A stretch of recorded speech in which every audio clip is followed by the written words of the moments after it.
Topic number 5, we are going to be discussing entrepreneurial competence. And we say competence is simply the ability to be able to do something successfully and efficiently.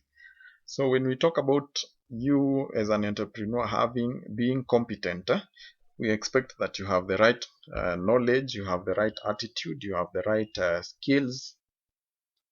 And then we also were saying competence will also bring the idea of being able to be inventive, a sense of initiative, also be able to solve problems and then assemble resources and so on and so forth.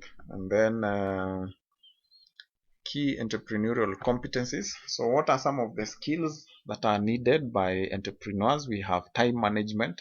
So remember we say that everyone is disposed to 24 hours. So how do you run, or how do you use your 24 hours? The other one is communication skills, is the exchange of ideas between the sender and the receiver. So you need to have, how do you communicate to your clients? How do you communicate to your staff? How do you communicate to anyone around you as an entrepreneur? That is very, very important to improve on your relationship with these people. Then human resource management. Of course, that is the skill of dealing with people. You need to have those skills.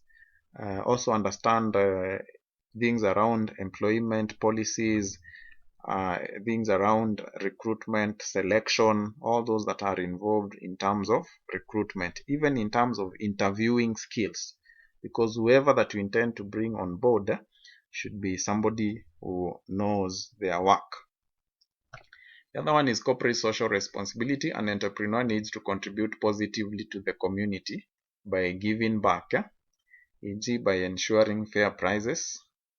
So corporate social responsibility, you are able to give back, so ensure that you give the best prices to your customers so that you can be able to hold on to them.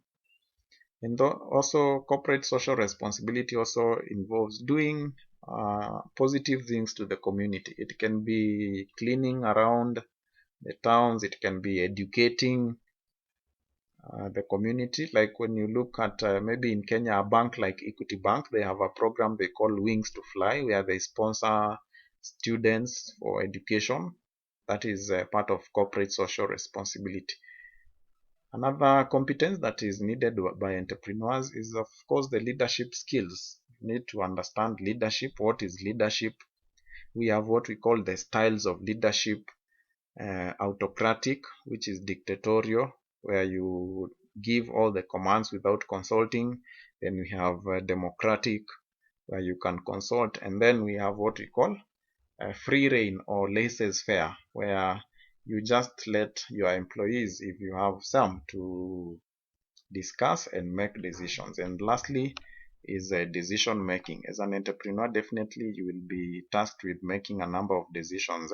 So you need to make sure that those skills are really necessary for you.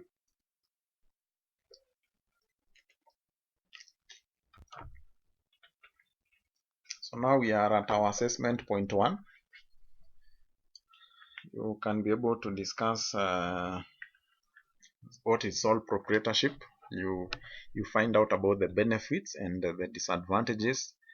Then list and explain 5 sources of finances when starting a business. So think about what sources of finances are there. You can explain them. And the third one is you explain ways in which the government may encourage growth of upcoming entrepreneurs. What is the role of the government? So having had that assessment point 1, then we will now be moving on to